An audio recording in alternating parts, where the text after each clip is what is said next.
It is a new year and spring has just begun, which means a lot of us now are going to be looking to purchase new bikes. And you guys, there has never been a better time to buy a new bike than now, because there are basically discounts across the entire industry. So today, what I want to do is look at the best bikes you can get for all different kinds of budgets. We're going to look at the budgets of $1,000, $1,500, $2,500, $3,500, $6,000, and lastly, a whopping $9,000. So if that sounds interesting to you, hit like and subscribe, and let's jump right into it. A couple of things to mention real quick. I'm going strictly based off of price. Now, there are plenty of other reasons why you might want to buy a bike, including fit, including how it looks, including availability, all different kinds of things. Those are important, but if you're just anointing price as the primary factor, then let's check out what we can come up with. All right, guys, starting at the $1,000 price range, I have selected the Cannondale Synapse Sora. Now, a couple of reasons for this. So A, the Synapse is an awesome bike, tried and true. People who ride it tend to love it. But what's cool about this particular model is that at the $1,000 price point, you're getting the Shimano Sora group set, which is a step up from the Shimano Claris group set that most bikes in this price range will ship with. So already you're getting a tremendous value here. What's more is you are getting disc brakes. So some people love those, some people don't really care. What's notable here is that, like it or not, the industry has decided that disc brakes are worth more than rim brakes. And usually at the $1,000 price point, you're getting rim brakes. But in this case, you're getting disc brakes. So the value proposition here is pretty strong. And the last thing I'll just say about this is because it's the Synapse, as you can see, sits in Cannondale's Endurace lineup. So the frame is going to be a fairly comfortable frame to top it all off, although keep in mind, it's going to be probably a little bit more racy than you might be led to believe. But by and large, for most people, it's going to be just fine. And I think you're getting an awesome value. Now, if for some reason this sale ends, two other options I want to throw out real fast. The Trek Domani AL2, this is also on sale, but this sale has been around forever, so it seems like it's going to be fairly permanent. And this is a bike that I absolutely love. It's extremely comfortable, and I would say the Domani is probably the most comfortable bike I've ever ridden. Now, the value proposition is not as high. A, this bike has been around for years now, and secondly, you're getting the Shimano Claris group set, which is a bit beneath the Sora, as I mentioned. It's also a little bit more expensive than the other one, and you're getting rim brakes on this too. So not the best value, but if the sale on the Cannondale Sora disappears, I'd probably choose this. Otherwise, I also recommend the Specialized Allay, which is pretty much going to be the same thing as the Trek Domani AL2, but it's just going to be a little bit more racy. All three of those options are really, really good options for the entry-level $1,000 price point, and I highly recommend them. All right, guys, now moving on to the $1,500 price point. So for that price point, I have selected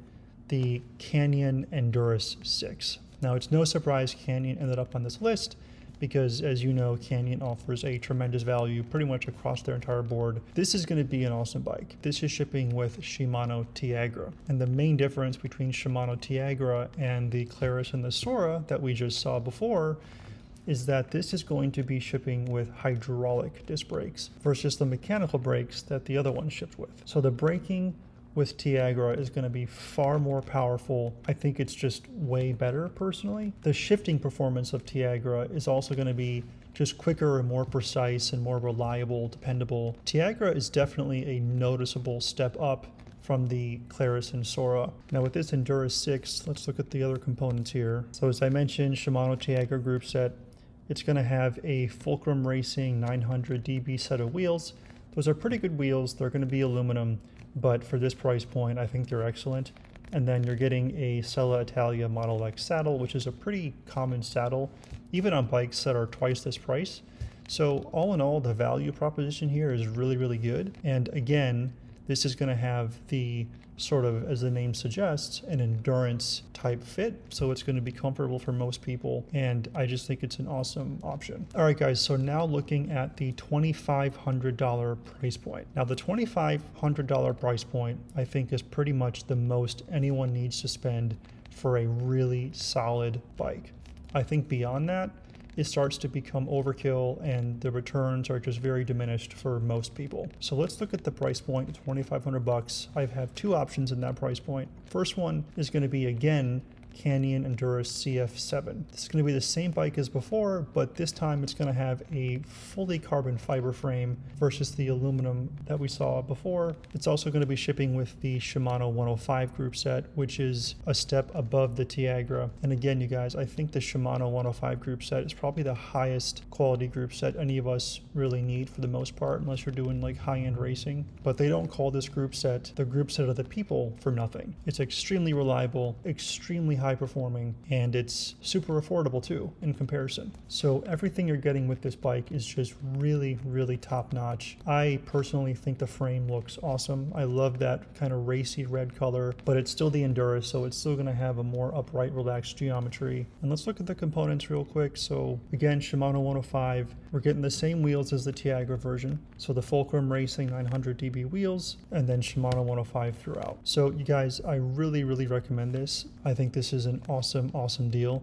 The only other option I picked in this same price point is going to be the BMC Roadmachine 6. So this is very similar to the Endurace, except it's going to be a little bit more racy, even though the Roadmachine still sits in BMC's endurance category. The Roadmachine is still more racy than most endurance bikes. So if you want something a little bit more racy, this is an awesome option. It's going to have the same group set. The only thing with this is you're getting kind of a better deal because this is on sale for about 500 off. So the resale value will probably be a bit higher with this one, even though it's about 200 bucks more than the Canyon. Now this is going to ship with the Mavic open disc wheels. These are fairly lower end wheels. They're aluminum. They're going to work fine. You're probably going to want to upgrade this at some point. But what's cool with this Roadmachine is that this is the same frame as all of their Roadmachines. So if we go and we look at the Roadmachine lineup, you can see that they spec these out up to Ultegra Di2, which is pretty cool.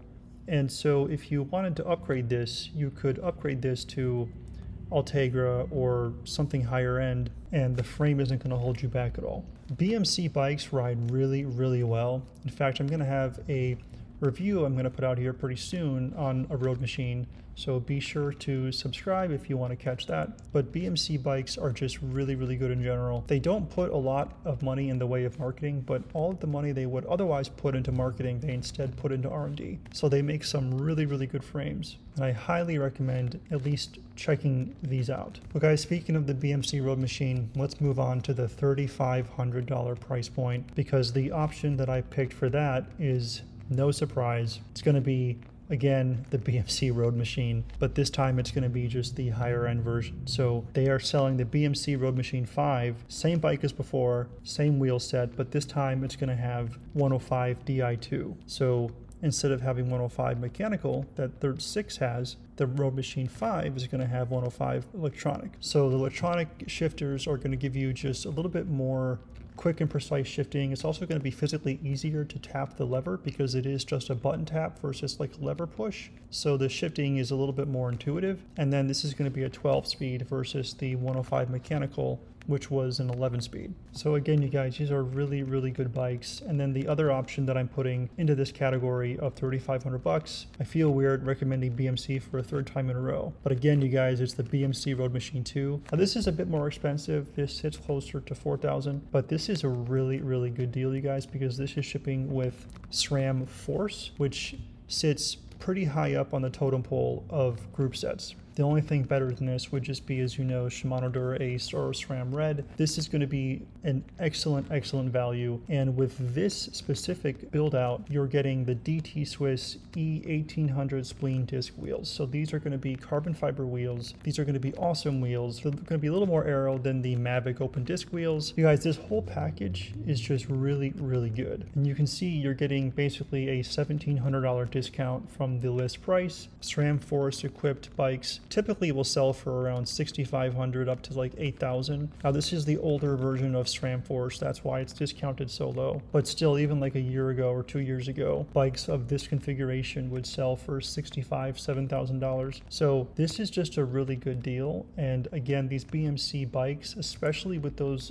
carbon fiber wheels are going to ride really well. They feel kind of like a lightweight racing bike in the sense that they're very snappy and quick to respond, but they're still going to be durable and feel like a tank in other ways. If you're in the $3,500 price point range, I'd recommend seeing if you could just bump it up a bit to about $4,000, because this is going to be just a really terrific deal. All right, guys, now moving on to the $6,000 price range. Now for that price range, again, we are back to Canyon. It's no surprise, again, that Canyon is making this list so many times because they just offer such good values, you guys. So it's hard not to recommend these. And it's difficult to recommend other brands when you can get the same thing in Canyon for much cheaper. Now, specifically, you guys, I'm recommending the Endurace CFSLX 8. You guys, this is just a tremendous value proposition. I feel like I keep saying that, but it's true in every case. So with this particular version, we're getting the new SRAM Force, which is going to have incredible shifting, and it's basically cutting edge, brand new technology. The frame is also brand new. So it's really good time to buy this bike because it was all just refreshed. So you're purchasing at a good time. There's more to this as well, you guys. So we're getting the DT Swiss carbon fiber wheels. Those are awesome wheels. And then check it out, you guys. We're also getting this seat post, which is supposed to be basically bifurcated, and what that's supposed to be doing is just making it more flexible, giving you as a rider more comfort. And then also we're getting the Aero handlebar. It's a one-piece stem and handlebar cockpit, and I really love just Aero handlebars because they are much more comfortable on the hands, because you spread the weight of your hand out across a wider platform versus the round skinny handlebars that kind of dig into your wrist a bit more. So the value proposition here, you guys, is just really good. And for this price point, it's just so difficult to recommend anything else because you're just getting so much for your money with this. What's great about the Endurace, again, is going to have the endurance geometry, but if you wanted something more racy, I am also putting into the $6,000 price point the Canyon Ultimate CFSLX 8. Pretty much the same bike, but it's just going to be racier. This is going to be more lightweight. Basically, it's going to be intended for racing, especially if you're going like uphill and whatnot, or you live in a really mountainous, hilly terrain. Probably want to go for this one instead, but the value proposition sort of remains the same, although you're getting Ultegra Di2 versus SRAM. They sit on the same height on the totem pole of quality, but it's just a different manufacturer.